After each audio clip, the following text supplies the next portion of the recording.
Are you a contractor and you want to get a Google Knowledge Panel? This session is for you. What is a Google Knowledge Panel? How do you get one? How do you become like a Tommy Mello or a Dan Antonelli?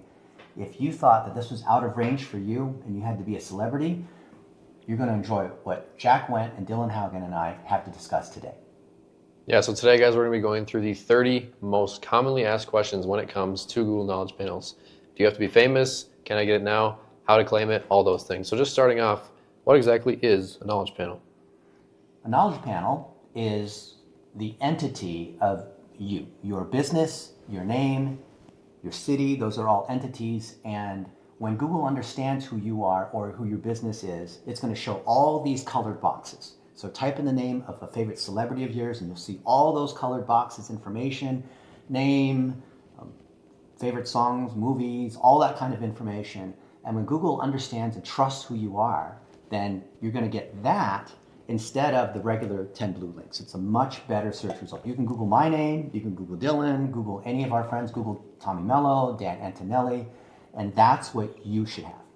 Yeah, not to mention it also has all your social profiles linked and all that, so it's just very nice to have. And so obviously it looks great when someone searches your name, right? But how does this actually help contractors get more leads, get more customers? Well, people do business with people. Mm-hmm. And you know that it's more important to develop that kind of trust than show that you're a better HVAC repair technician or that you're really good at plumbing. People don't really care about that. And so if Google understands who you are and you're the figurehead for your business, that trust flows to your business. That trust flows to other contractors in your neighborhood. Maybe you're friends with a garage door technician, friends with another roofing contractor, friends with another landscaper.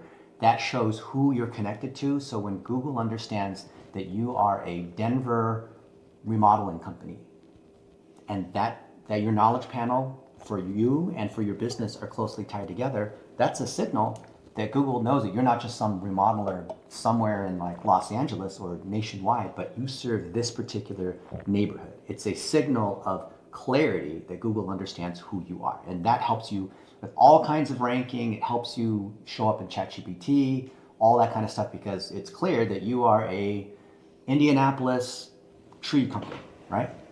Yeah. So how does Google decide how, or who gets a knowledge panel? How does Google decide? Well, the way that you get a Google Knowledge Panel is by having what Dennis is describing as the trust and authority for Google to recognize that entity to where it is powerful enough, where the confidence score is high enough that you can go and actually claim it. Sometimes if you're very powerful, your brand is very powerful, it will appear on its own and then you can go and claim it, or you'll claim a partial knowledge panel once your brand is up to the authority level where Google will recognize it as an entity home when you search your name. And then you can go and claim that or claim the partial knowledge panel. So what Google's looking for is trust. And trust means not PR stuff, not running ads, but are there real signals that show that you're a real person and your business actually does plumbing in Dallas, right? So what are those signals? Reviews, your website's trusted, your social media links are all connected back very clearly to your company name and who you are. You're covered in the media, you're on a podcast with other people that are well known. There's signals where maybe you sponsored a local toy drive and that clearly, but there's all these real trust signals of real experience, real relationships on real websites, which you just can't buy. And when you have those real signals, which you shouldn't confuse with all this PR, SEO nonsense, auto-generating AI stuff, that's not real. But when those real ingredients connect back to that entity, meaning your business, meaning that person, meaning the name of the city, those are all entities, and they're tied together, then Google understands how you fit into the overall database, which is called the knowledge graph, and then you have knowledge panels that are sort of more authoritative nodes inside this big database of objects that are connected together. Yeah, that's great. I think this one is a big misconception for people. Do you have to be famous to have a knowledge panel? Absolutely not. Absolutely not. You just need to have your authority be at the place like Dennis is talking about with your business, with reviews, what people say about you, your connections, your network. Google's topic wheel where you're able to connect with your network and Google's able to see, okay, let's say Dylan did a podcast with Jordan Kilgannon. Is that how Kilgannon? How do you Kilgannon, pronounce yeah. it? So he's like the dunker, and Dylan's a dunker as well. So Google's able to see this, like, okay, these guys, they shared the topic, they shared content together, and so there's a link between that. And if you want to build It upon doesn't that, matter how many followers you have. This is not about being social media famous or having a blue check mark. Anthony Hill is a landscaper in Bloomington, Indiana. And maybe within Bloomington, he's well known because his face is everywhere on the yard signs. People know who he is. He's got a bunch of trucks and 45, 50 employees that, you know, have his face on the outside of the van and whatnot.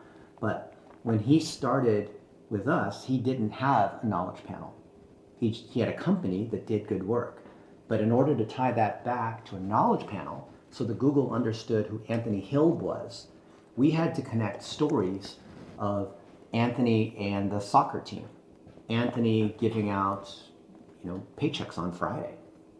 Anthony being tied to his business, which are things that we do on the website to structure these items to show that Anthony is the figurehead and founder of Anthony's Lawn and Landscaping.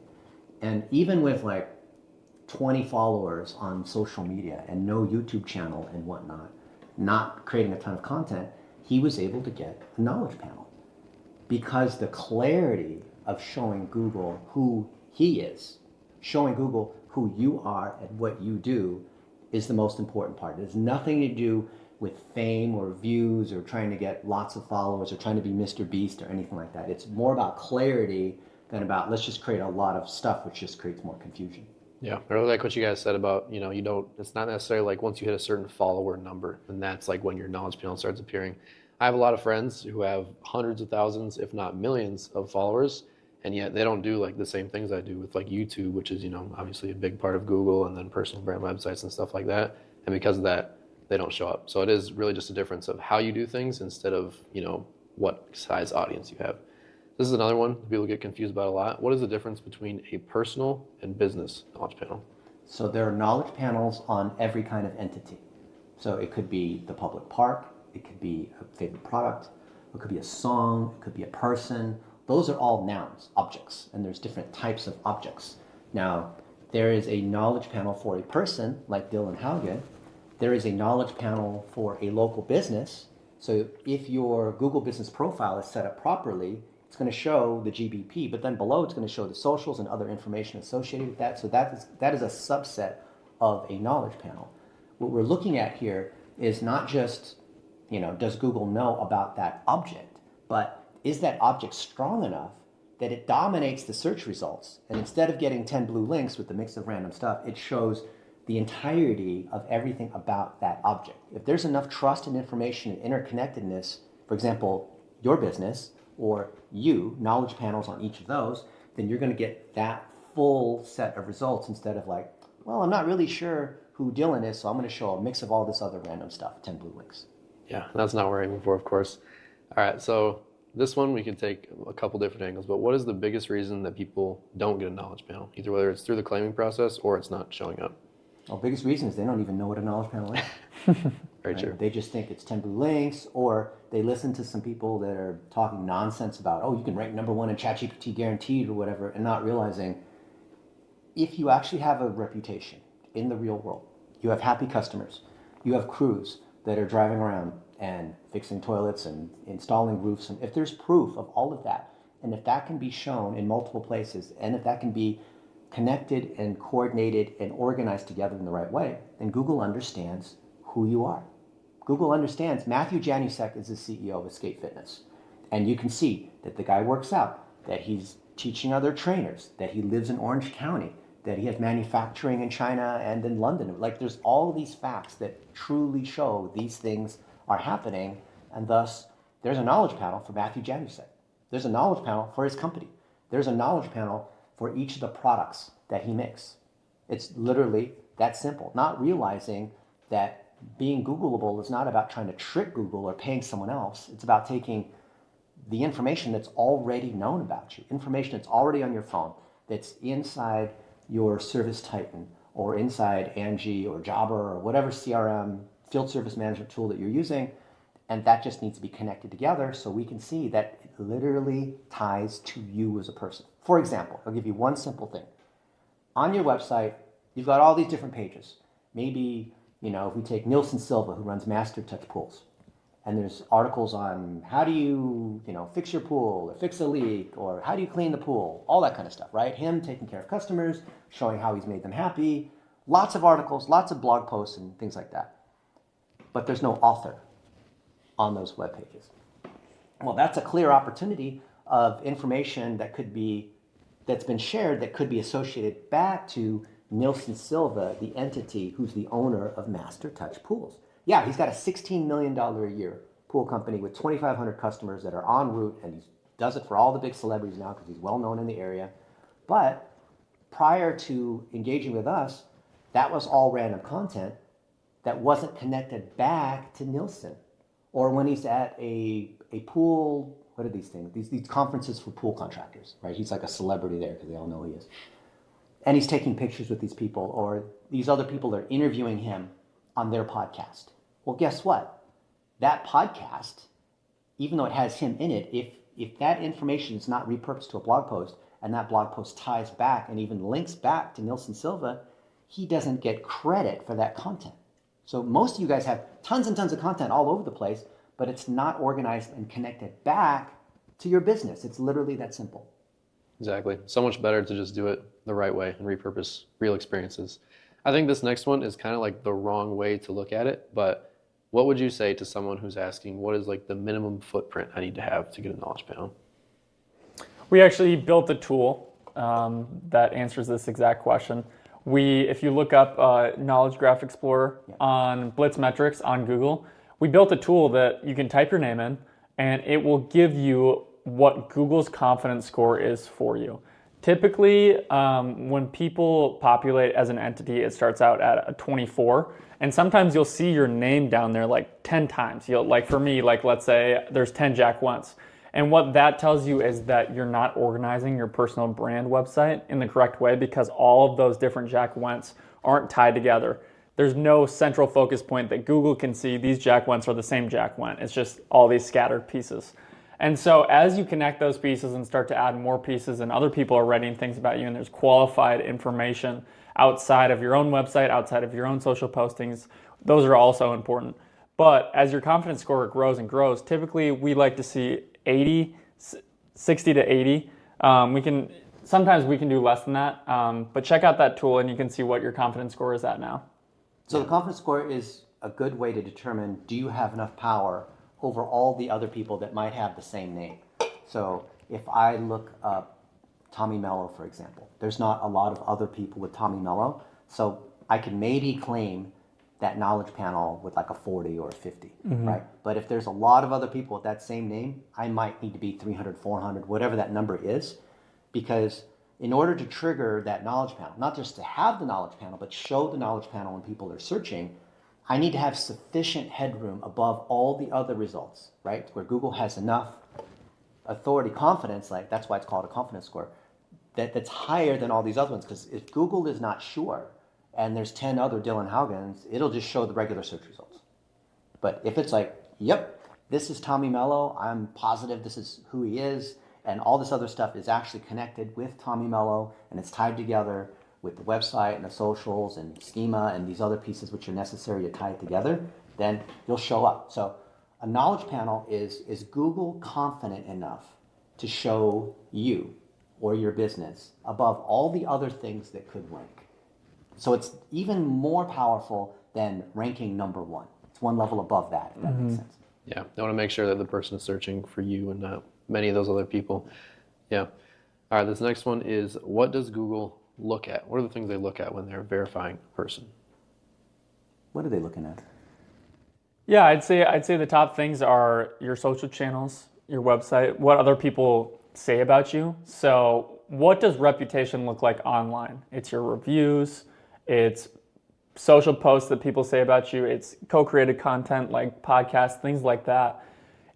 Google is looking for what other people say about you because it's really just they're trying to replicate your offline reputation onto a digital presence. And that's what it is. They're very fair in this. Judge Google, as we like to say. Yeah, you have to not only have that information that's real, not AI generated and linked together, but the most important part of this is there has to be actual traffic against it.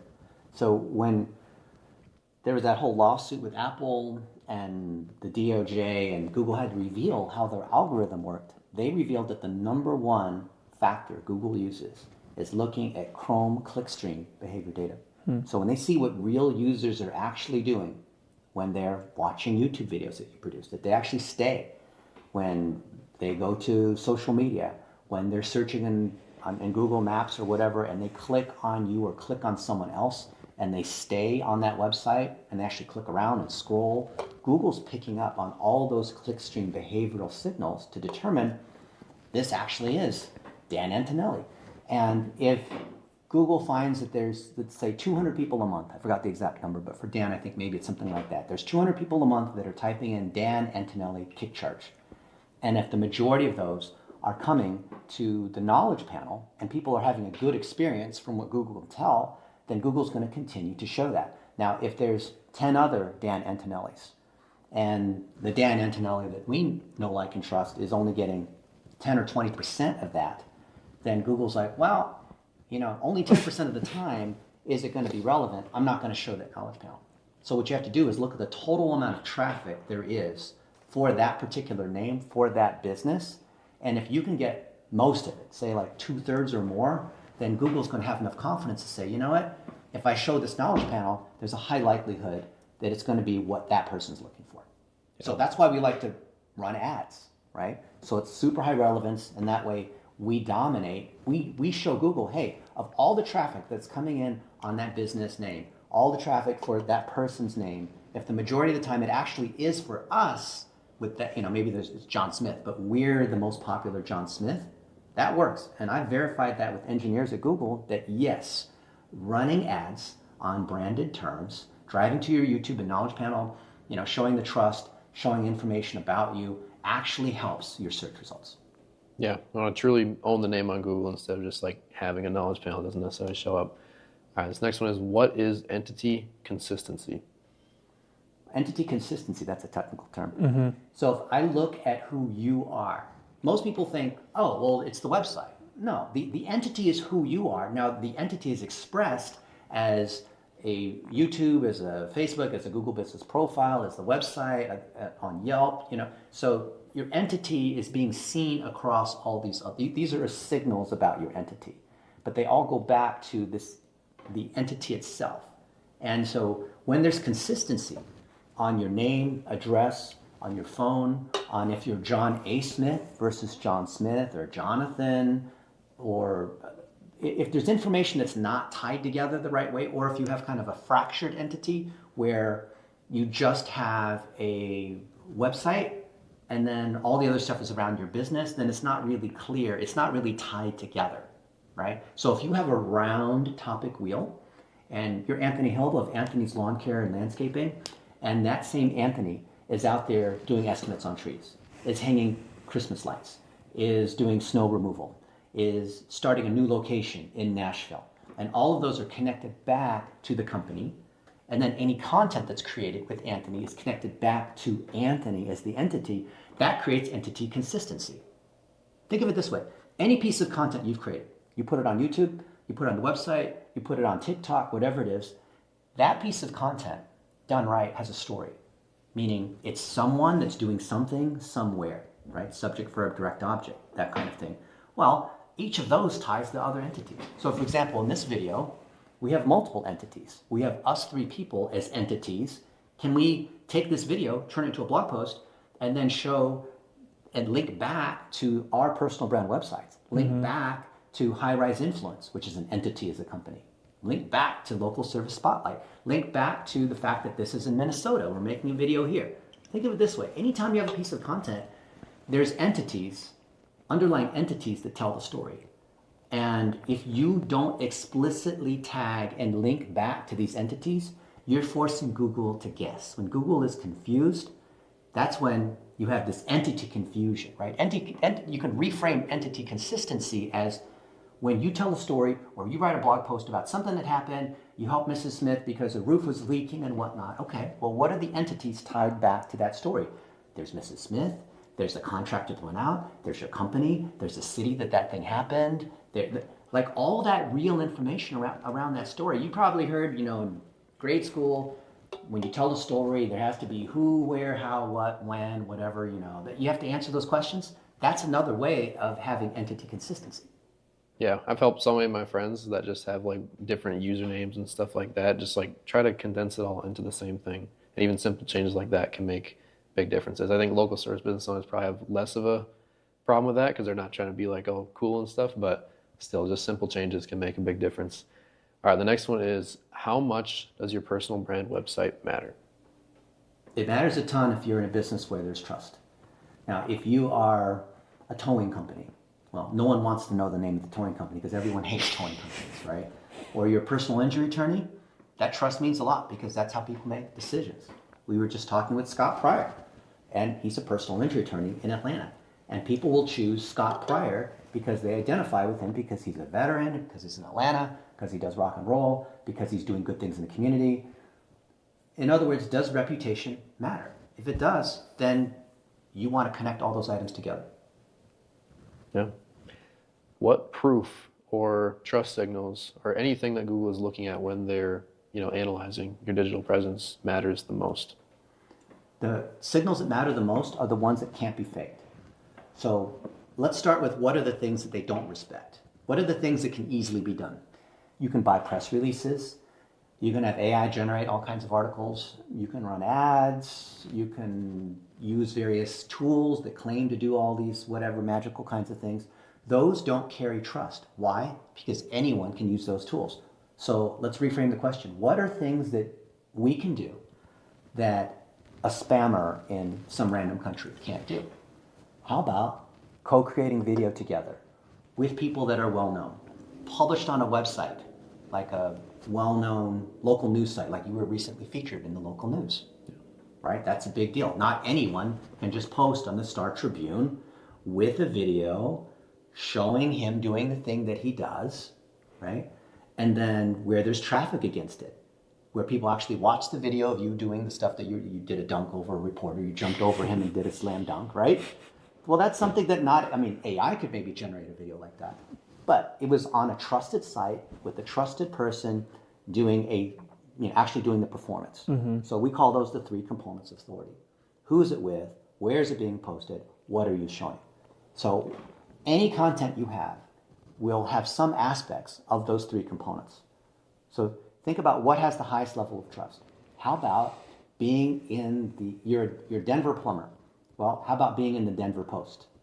How about being interviewed by other people in Denver on those other channels by actual Denver companies? Or you speak at speak at a plumbing convention, right? Among all these other plumbers, you're teaching plumbers how to become a master plumber.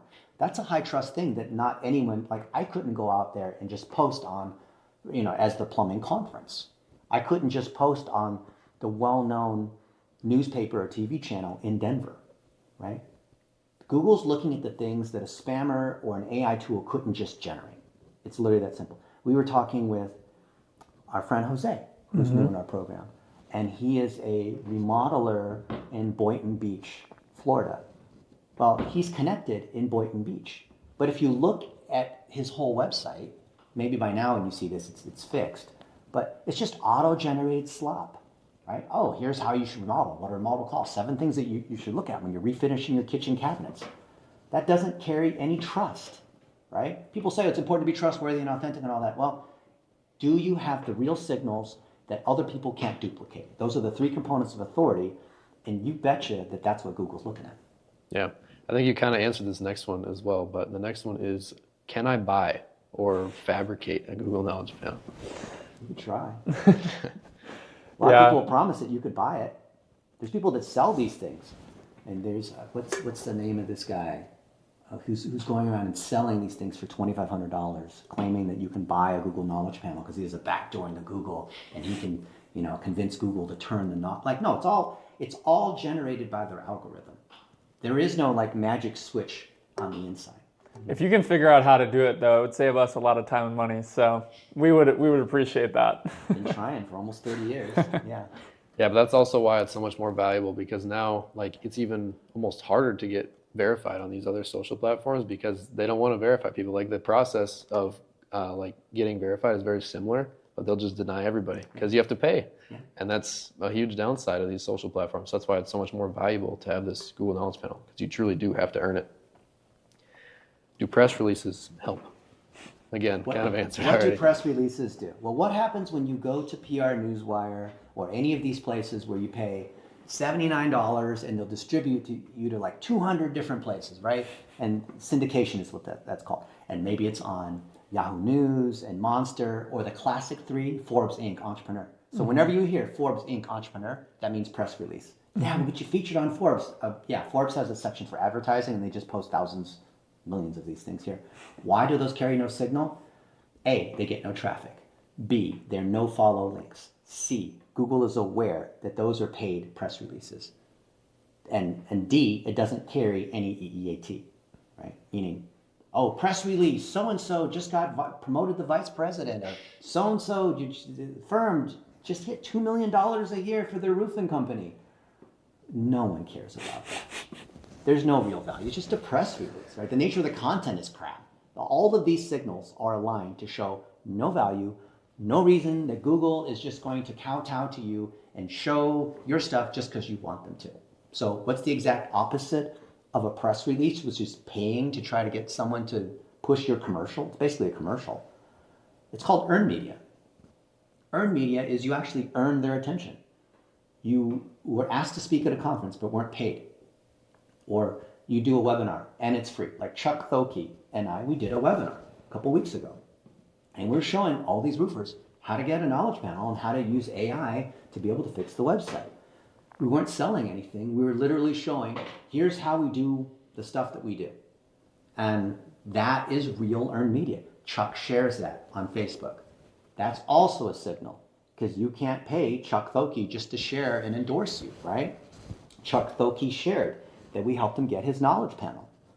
Well, that's a real story. That's real proof. That carries real power. That's not a press release. So what are the real things that you have done? What are customers that you really appreciate? Team members that have done a certain thing. And Sally's been answering the phone for 5 years for us, right? Those are real stories. That's not a press release. A press release is, here's some promotional material, and I just want to broadcast that all over the place. And yet people think that that works because it shows up, because it's being pushed across, all of these, Fox and CBS and ABC and all that. You can pay to be in the Wall Street Journal. $99 you can pay to run an ad on one part. Technically, yes, it is on the Wall Street Journal. Does it help convince Google that you're legit? No. Yeah. Again, if you can just pay for it, if anyone can just pay for it, it's probably not worth it. All right, this next one is, what role do podcasts and interviews play in getting knowledge panel? Yeah, so circling back to what I was talking about earlier is this topic wheel. This is what we talk about on stage a lot. It's a connection between the ideas that you're an expert on. So for Dennis, it's like mentorship, SEO, training, learning, traveling. Those are kind of a lot of his topic wheels. And then he has people in each of those sections, right, that he connects with and he does co-created content with. So like Caleb Williams, he was my mentor, but Caleb and Dennis have a very similarity between like finding your why and finding your purpose in your business and having your goals and your content reflect that. And so those podcasts are super valuable because there's an overlap in audience. You guys have a similar audience. The topic that you're talking about is both ties into your entity that Google can see, and it just reinforces being able to have a podcast with someone who has an overlapping message and audience strengthens both of you. So will a podcast help? Yes and no. No, if it's just random podcasting with random people, you're paying to be on some random guy's podcast. I don't care if he's got 100,000 subscribers and he's big on Spotify and whatever. If it is not authoritative with the audience that you want to be able to buy from you, right? If you are Sam DeMeo and you run a remodeling company in Philadelphia, then he runs Showcase Remodels in Philadelphia. And he's friends with the head coach of the Philadelphia Eagles and all these players and other professional people. Then that helps him because that ties him in closer with the Philadelphia market, with people that his ideal customers, who are people who have big houses and want a fancy remodeling, will recognize and appreciate. But if it's just some other random YouTuber that you're paying $997 to be interviewed on their thing, to be able to show up in Canvas Rebel or one of these other ones that we can tell is just PR, like Forbes Council, that's just paid PR, right? That doesn't convince anyone that that's legit. Now, what does work, like what Jack was saying, is Caleb Williams, for example. So Caleb Williams is being on his podcast, and then him being on mine helps both of us because he was one of the original young adults many years ago, started from nothing, and then grew his fame and grew his business. And now he's got his own conference, the Better Wealth Conference, and he's serving a ton of financial advisors. He's the keynote speaker for the National Association of Financial Advisors. I forgot the exact acronym for that, right? But there's clear proof of him and I traveling, of him coming to GoDaddy's headquarters to be able to speak at our conference, of us being on stage together, kind of like Jack, him talking about mentorship and how do you create systems to be able to train up people and to be able to grow your business and delegate out. Being associated with him helps me because there are other people that want to be like a Caleb, and they say, well, if Caleb went through this particular journey, then maybe I could become like a Caleb and reap the same benefits by going through that same kind of journey. So the fact that that's encapsulated in a podcast creates trust both ways. It also creates trust with his audience because then he can see, hey, I'm bringing someone who knows a lot about digital marketing to help all these other financial advisors who are all like in their 60s and 70s and they don't understand technology and all that kind of stuff. And so that helps both ways, right? Think of a podcast as in, where do you mutually create value for each other's audience? It has to create value both ways. And who are the other people, as Jack mentioned, as part of the topic wheel, that you can co-create content where you're helping them and they're helping you, and both audiences get to know each other. I guess on YouTube they call that a collab, right? Influencers call it a collab, but that's what you would be doing. So what kind of collab would you be doing? What kind of podcast would you be doing? Well, someone who creates value for your audience and is relevant to your audience. So if you're Sam DeMeo, you want to connect with other people in Philadelphia. You want to connect with other people in home services, not just to do remodeling. I see that Sam is making content with people that do exterior driveway finishing, that do interior painting, that fix cars, because he has a Lamborghini SVG. SVJ. And what's the boxy Mercedes SUV looking thing? A G-Wagon? He has a G-Wagon. He has all of these things. Rolls Royce. I don't know the names of these cars. You would know what they are, right? So he's creating content with other people that he's working with. And so his well-known, home services, grew a business, owns a lot of real estate, flows into helping these other people, because he has these people on his podcast. But then again, it goes the other way. And that's the way to think about a podcast. Not how many podcasts can I be on, but where do I have authority and relevancy for my audience and their audience? Exactly, yeah. They're just one of the easiest ways to showcase a relationship that you have with other people within your industry or, within where you live. So, yeah, podcasts are great. Repurposing them into articles, which, put that actual knowledge on Google is great. But what role does social media play in all this? Social media is where you show the proof. If you have the experiences, you have a podcast, social is just one way to repurpose that. So the experience, like making a video like this, that's independent of social media or the website or YouTube. Just think of social media as the third stage in the four-stage content factory. You produce the content, you process the content, then you post it. Mm-hmm. That story, that experience, that video can be posted to YouTube, Facebook, Twitter, Instagram, LinkedIn, Reddit, Quora, Snapchat, whatever all these other places are, right? It's not that you're a YouTuber. It's not that you're a TikToker. You're a service business owner. You're a contractor. You're up on people's roofs, fixing the roof, replacing their HVAC unit. Social media is just an extension of where it can be seen and shown. Yeah. You kind of mentioned this already, but what is the content factory's role in all this? Content factory is a four-stage process. You produce those real stories, gathering it off of your phone. What we're doing right now. Yeah, real proof of the thing happening. You process using AI tools. Could be Descript, ChatGPT, your favorite AI tools, mix and match. You post it. In other words, you post it to your Google Business Profile. You post it to your YouTube. You post it to all these other places. The same content can be mixed and matched and posted to all these other channels. You can literally just copy, and duplicate it. Last stage, promote. That's when we run $1 a day. That's how I got 500,000 views on my brand new YouTube channel that's only 13 weeks old with Dylan's help. I produced the content, he processed the content, he posted the content, and we promoted the content. And that is driving leads for us because it was good content. Google sees that people are staying an average of 8 minutes to watch these videos. That sends a signal. It's not that it's 500,000 views. It's that Google can see people are enjoying these videos. People are sharing it on social media. Google can see that. Yeah, that's amazing results, especially in 13 weeks. So it's been crazy. There's another one that we've kind of already gone over, but what is a topic wheel? This isn't scripted, guys. We answer our own questions. Yeah, this you is can good. tell. This is good stuff.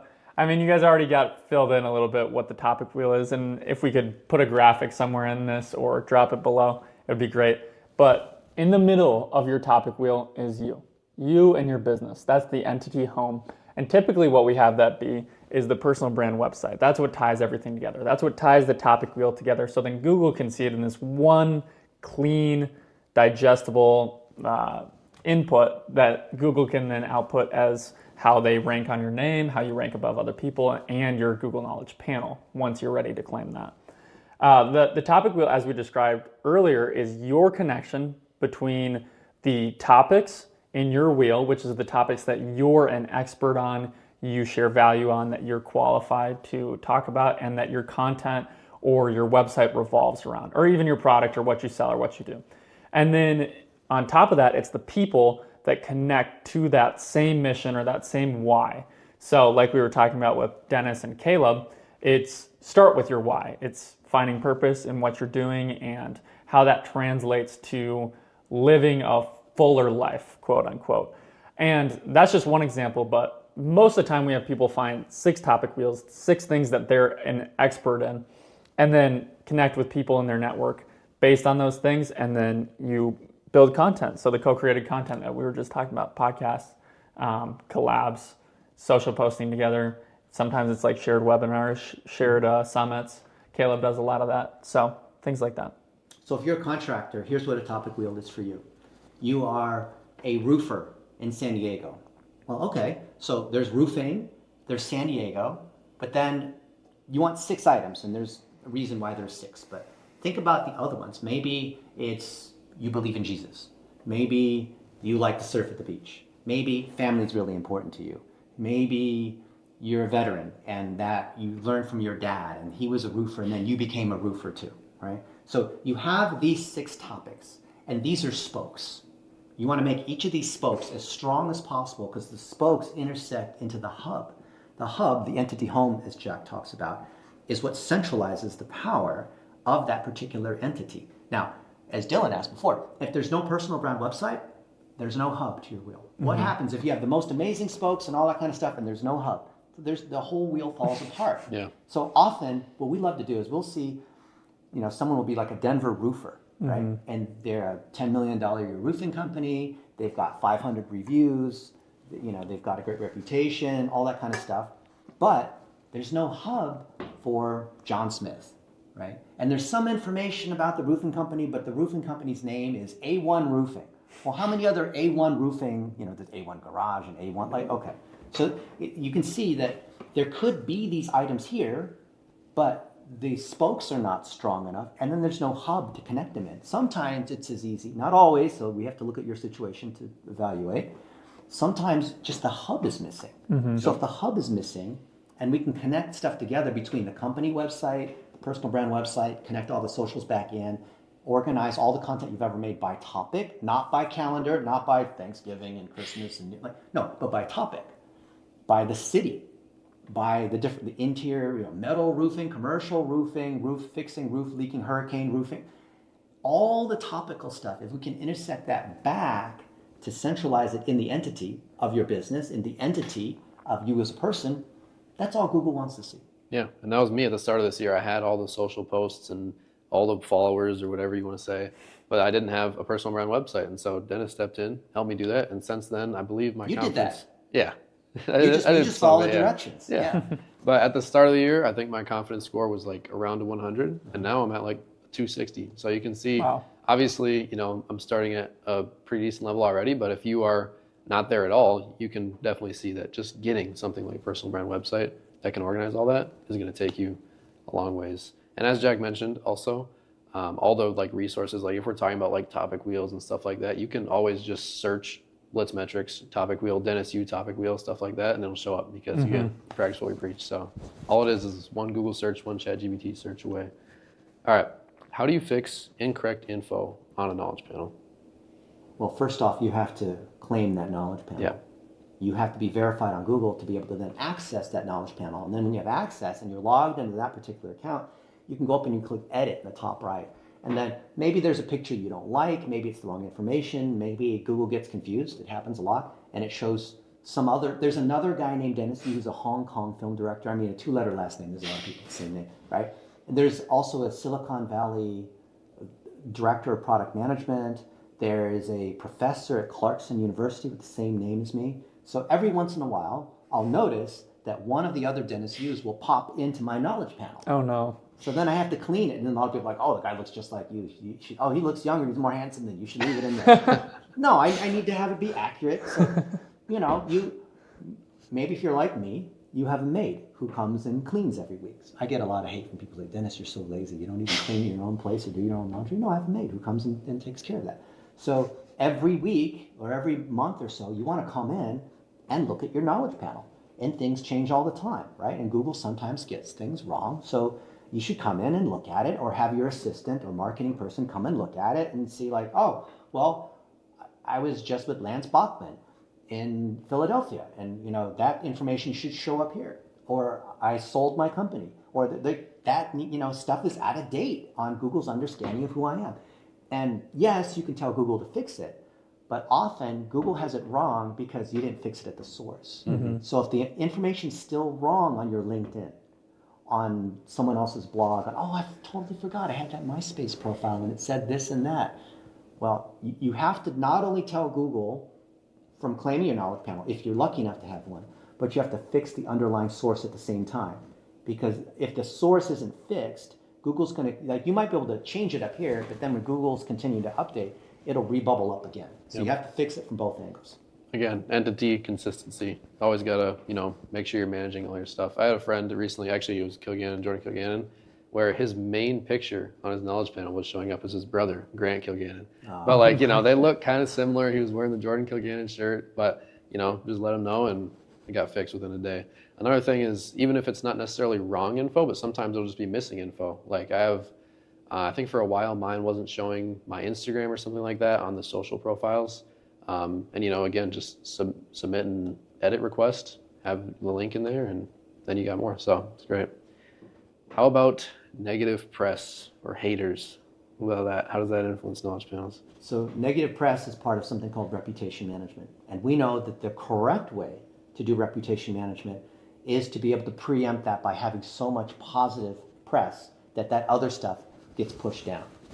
And a lot of people don't know that. A lot of people think you can submit takedown requests, or you can fight it, or you can hire an SEO expert or whatnot. But think of it this way.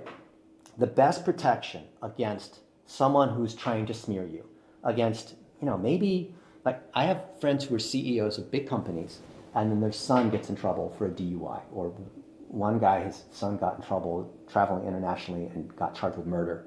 Right? And I'm not here to judge whether these CEOs will call me up and say, this happened. I'm like, he's innocent. I'm like, you don't need to, I'm not the judge, don't plead the case with me. You came to me because you want help with reputation. I'm like, no, but it was like this, and it was like no, I understand. I'm not here to agree or disagree with you on whether the thing happened or not, or whether you're guilty or not. We're here to do reputation management, right? So what you do is, if you follow all the things that we talked about and your topic wheel is strong, then anytime some negative news, or maybe you have an unhappy customer that left you a negative review or went to Glassdoor or rip-off report and said, Tommy Mello is overcharging me for my garage door, it's a scam. Well, they're not going to be able to penetrate your topic wheel because it's so strong, because the confidence score is so high, because you're insulated with so many different stories that for them to be able to show up on a search for your name, they have to be able to bypass hundreds of other stories and news and podcasts and social posts and YouTube videos and all that. So, you can see that I fight scammers online. I don't mind. I've been doing this for almost 30 years. Like, I'm going to take Dennis down because he wrote a piece exposing how I ripped off this other guy I ripped off this plumber for $25,000 and charged him all this money. True story. Look up Joshua Crouch. Look up the names of these, you'll see. Look up Lane Hook. Look up these other people, right? The stats are the stats, right? I'm going to take Dennis down. Like, you're going to be just like all these other idiots. Because when you have enough proof of what you're doing, when you have trust in the community, when the people who are authoritative vouch for you, it doesn't really matter what the other clowns there's a lot of these, what are they called? Haters, or what are these people? People who are like trying to stir you up. What are they called? Rage baiters. Yeah. There's other words for these sorts of people, right? You don't have to worry about them. Obviously, do good work. Obviously, be a person of integrity. And then be proactive in making sure that you're honoring other people, because you are known by the people that you associate with. And all of us are smart enough to know there's always going to be some crazy customer, some crazy person on the internet that's going to try to, Benson Fisher, try to talk bad about you, right? And people know, right? I mean, on your Google business profile, maybe you have, 500 reviews and you're rated 4.9 stars, and just a couple people have said some bad things. Like Sal Sciorda runs Pure Plumbing in Easton, Pennsylvania. And I think he has like 200 5-star reviews, and he got his first non-5-star review a few weeks ago. He's like, what am I going to do? This person left me, said it was bad, but I actually fixed everything and, all this, and it was, but they were complaining anyway and still unhappy. What am I going to do? And I said, just respond with the facts. Don't argue with them. And in fact, that's actually going to help you, because people will see that they're crazy, right? Let them slit their own throat, right? And since then, his business has grown significantly just in the last couple months. See, I said, Sal, don't worry about it, right? You're making sure you're always doing things the right way. You're always taking care of people. There's always going to be some crazies. But at the same time, preemptively do the stuff we're talking about with the knowledge panel. Guess what? If you own the knowledge panel, that other stuff's not going to creep in. It's not like a Wikipedia. Like some people say, oh, I need to, get a Wikipedia. Well, not so fast, Buster, because if there's some bad stuff about you that's factually true, Wikipedia is going to require that is a fair and balanced view of those items. So if you have negative press about you, I wouldn't go claim that Wikipedia. Because every time you come and try to change the Wikipedia, the moderators come in and they undo your change, and then pretty soon they ban you, and then you're known as one of them. Don't be one of those. Yeah, a lot of times if someone's doing that, it's really obvious. I mean, sometimes you look at an Amazon review of some product and it's just someone who you're like reading it and you're like, how can you even like say that and not just think you're stupid? I don't know. It's just AstroTurf, we see that. Yeah. All right. So situation in which someone has a lot of competition on their name, or there's two people, maybe someone already has a knowledge panel on that name. How do we compete with that? Easy, get more traffic than them. If Google sees that there's like 50 Jack Wendts, but this Jack Wendt's getting more traffic, doesn't matter who these other people are. Mm-hmm. You get more traffic. You have a YouTube channel, let's just say, and more people are actually staying and watching the YouTube videos. Not how many views you have, but they're actually staying and watching. That signal's so strong. Doesn't matter if the other person's a famous, whatever, politician or celebrity or sports star or whatever. If you have the majority of the traffic. So you can use any of these tools, Ahrefs and SEMrush and whatever, and see how many monthly searches there are for that person's name. And we've done it for people who even have 1,000 searches per month on that name. It just means we've got to get 600, 700 of that. And what does that cost? Well, on YouTube, you'll see there's another video, we explain that. It costs us about a penny per view to get people to stay for minutes and minutes. So what is a penny times 600? About $6. Is it worth $6 for you to be able to dominate for your name per month? I think so. Definitely. Yeah, I think a big differentiator too is the personal brand website. Not a lot of people do that, and especially don't organize it correctly if they do have it. So yeah, that's huge. All right, what are a couple mistakes that can just immediately kill your chances of getting a knowledge panel? I think fake PR is definitely one of them. What we were talking about, the spokes, not having any hub, that really hurts it. I'd say just if you don't have the entity consistency that we were talking about as well, Google isn't gonna, like, the word is confidence score. It's Google's confidence in you that you are who you are and you do what you say you do.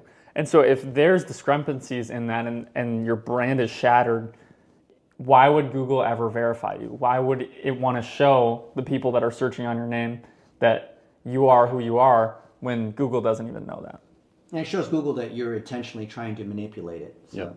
obviously, you can regain trust once you've burned somebody, but it's kind of hard to do. And Google absolutely remembers. It has the elephant type memory. What are some other things that you could do to screw yourself on a knowledge panel? You could have different names. So if you change your name, now you create confusion on, is this actually John Smith or is it John Connor or whatever? John Connor, I'm coming back.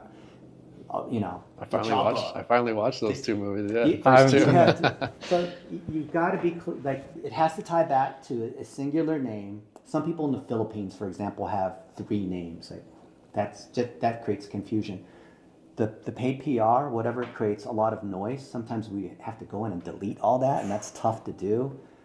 If you are buying links through a link network, you're hiring social media experts to generate all this AI kind of stuff, thinking that it's going to help you. That's just more stuff that we got to come in and clean up. You can submit what's called a disavow request to Google saying, oh, please, I'm sorry, I didn't know. I mean, I hired these other people and it was them, not me, that did all these nasty sorts of things.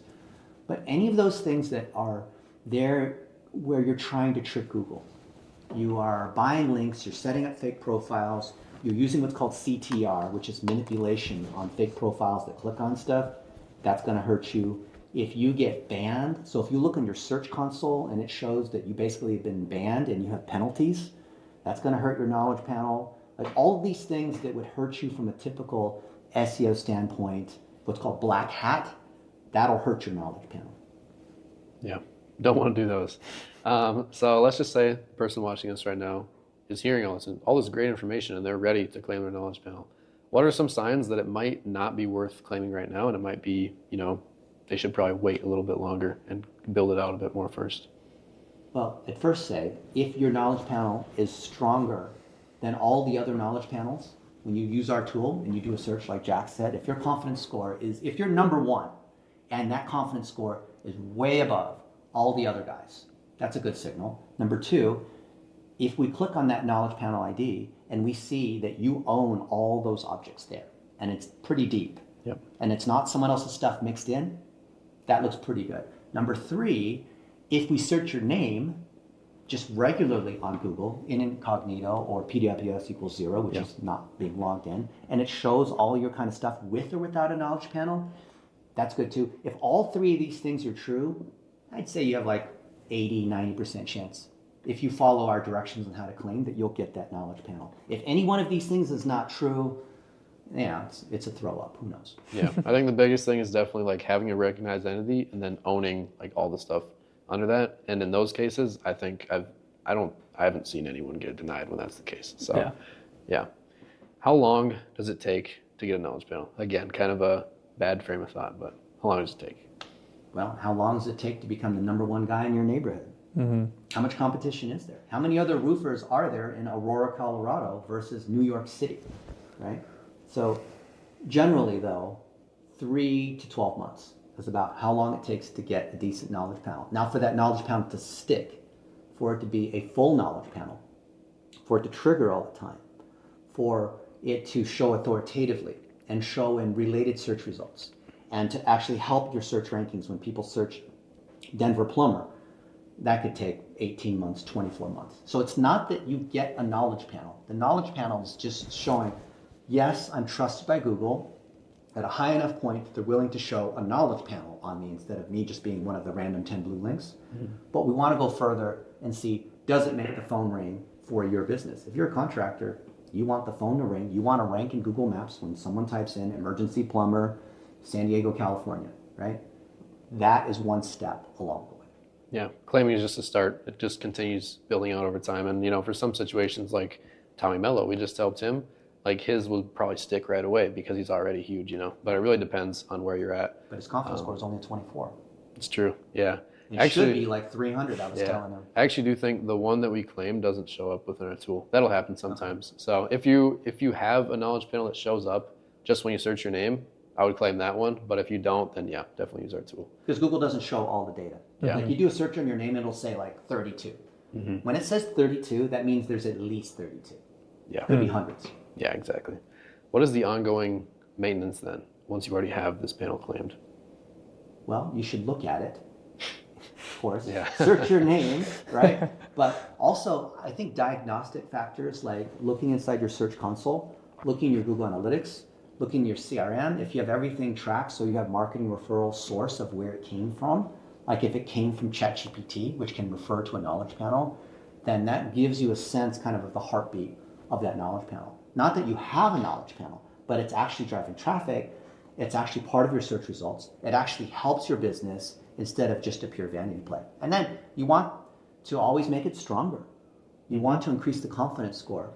You want it to show up on other people's searches. So like a boss move is if you search Neil Patel or you search Michael Stelzner or you search other people who are Brian Dice, people who are well known in digital marketing, it'll say, see also Dennis Yu and see also Mari Smith, right? If you search on a topic, Facebook ads, for example, oh, here's Dennis Yu, he's an expert on that topic. So it's one thing to search on your name and be able to rank on your name. Like that should be the easiest thing. That's just a starting point. Yep. It's another thing if we search San Diego roof repair and then the knowledge panel shows up.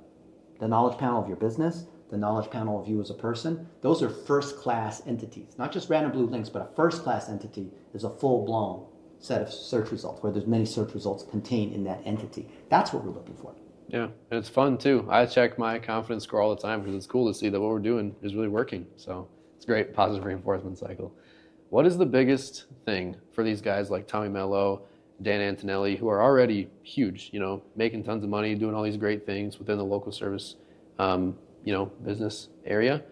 What is the biggest thing that pushes them over the ledge of just having, results versus having a knowledge panel? Well, the key is that they are giving back. Not just because Tommy Mello is now a billionaire and he's helping all these other home service millionaires. He has a conference called the Home Service Millionaire, Freedom. Here's what's going on. When people have become successful like Dan Antonelli, he's got the track record showing that he's rebranded 3,500 companies and helped them all grow and all that. He has a process that he can follow.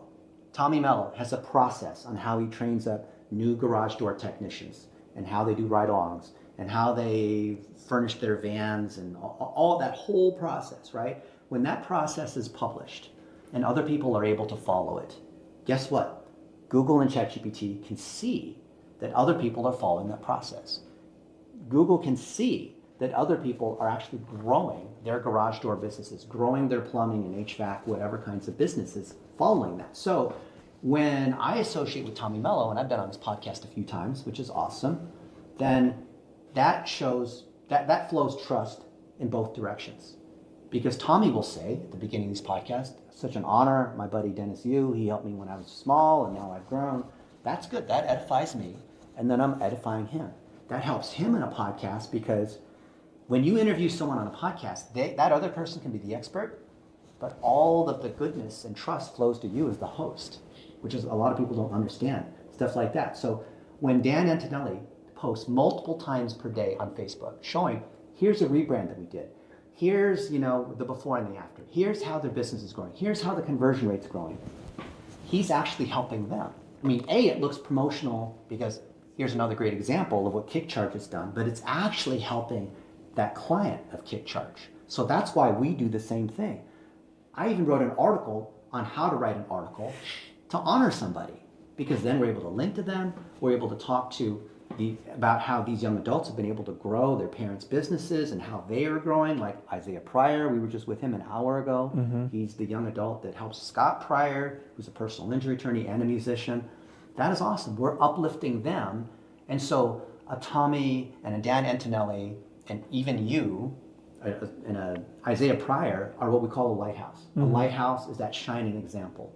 And so someone who's already trusted, Google already knows that they are the number one at the thing that they do. When that lighthouse links and endorses and is associated with other people, they get to inherit a little bit of that power. And that's great because reputation is not like money. Money, you write someone a check, that money leaves your account and you have less and they have more. It's zero sum.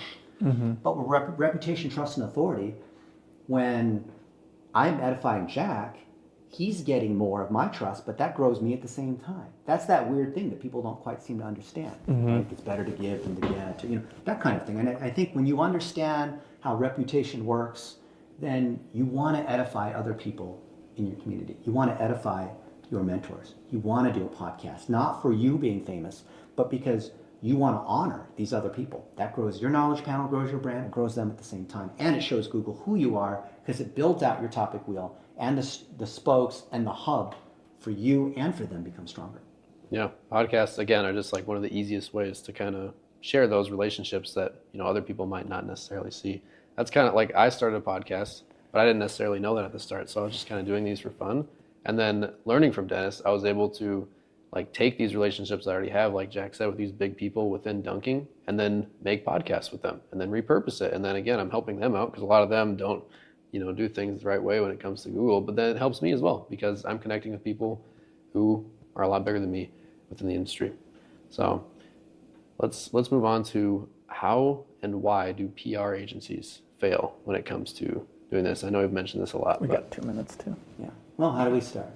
PR agencies usually exist to do things that are simple and repeatable, such as we take a press release, or the PR agency writes the press release and they distribute it to all these different places. That's the most standard layer of vanilla, mosquito PR, where they just harass reporters or whatever. Hey, can you publish this? Or hey, can you publish through this tool? So either they have an auto tool that they use that just publishes it to hundreds of places, or they have particular contacts where they can maybe get a story like in the local paper because they know some journalists and whatnot.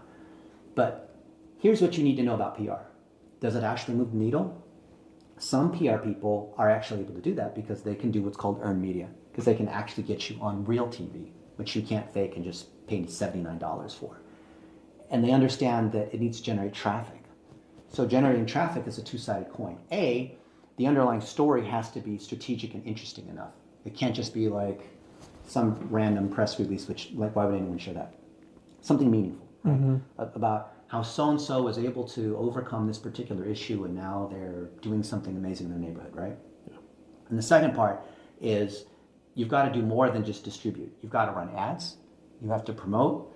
You have to understand social media. You can't just do PR, which is just putting it out there and hoping that Google will pick up on it, or hoping that reporters, like I'm a reporter, I'm a journalist because I write for a number of high-powered publications.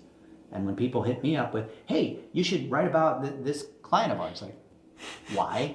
I'm not an advertisement. The site that we have, you can't pay to advertise. So a good PR agent actually has really deep industry level reputation. So my buddy Dan Haugen is in education. He does high-end coaching for wealthy parents that pay $100K to help their kids get into the best schools and become leaders and all that. And Dan understands, every time he's on Fox and Friends, every time he speaks at a major conference, that even though he has PR help from us and other folks, he has to still publish guides and books and podcasts. He has to run $1-a-day ads against these other assets because that amplifies the PR. So we think of PR as like one step in this chain. If you're a PR person, if you're like Nixon Lee, who's an investor in our company, he understands the core PR piece, but he also understands the strategy before it and understands the amplification and repurposing that happens after that. So of course we're talking quite a bit about personal branding because that's what this has to do with a lot. But how does this tie into local SEO? Well, if you're a local business and you're a Denver plumber, you need to show that you have expertise in plumbing and you live in Denver. And all those experiences occur through people. And the person who should have most experience is you as that Denver plumber or Indianapolis roofer or Philadelphia remodeler. So the strongest signal that your local business can have is from the founder of the business, followed by the employees that also show that they are remodeling in Philadelphia, followed by the customers that you have. So all of those show proof to the entity of your business that you deserve to rank when someone is in the Philadelphia area and they're searching for interior cabinet painting, right? Well, local service ads, how does it change that? Well, local service ads are an extension of your Google business profile that's organic. So the stronger your organic base of experience is, the better your local service ads perform. So yeah, ads are going to perform better when there's more content and more trust. Yeah. So again, a big topic is trust. That's like the biggest thing here, and it's the biggest thing that it portrays. So how does that change bigger local service businesses, such as like a Tommy Mello or a Dan Antonelli? How does a knowledge panel change what they have going? Just got to have more scale. So Tommy's in 40, 50 some different markets. He's got, what, 700 vans, something like that. 1,400, 1,500 employees. So Tommy and I, we got together a few months ago, just 3 straight days of him and I going over this. And what we talked about was enhancing the personal brands of each of these technicians in each of these areas, especially as they buy other companies, to get them all to walk, talk, and operate like a one garage. And it's about creating a whole bunch of local celebrities. So everybody is a celebrity in just their city. So you have Tommy Mello overall is kind of like the Gordon Ramsay or their, Colonel Sanders or whatever across the whole brand, but the key is still local. Yeah. Right? So that can flow down. That's the beauty of a franchise. It can flow down to the individual locations, but it doesn't mean that the operator of that location or the manager or whoever runs the call center doesn't still have to also embrace that too. Yeah, that's exactly what we want. We want all you local service business owners to become these local celebrities. And so that's what we're doing here at Local Service Spotlight, High Rise Influence, helping you guys build this out. So check out what we're doing, whether it's with our personal brand website thing, or we're helping you as a local service business owner build out a personal brand website. $99 a month. We have some add-ons as well that will help you out in other ways. But yeah, I'll let you guys talk about it as well. Everything we're teaching on how do you rank in Google, how do you make the phone ring in your city for being a roofer or HVAC contractor or whatnot, it's all free. We've demonstrated it step by step. We have hundreds of hours of real proof of actually doing it. You can follow these SOPs, you can download them, all free.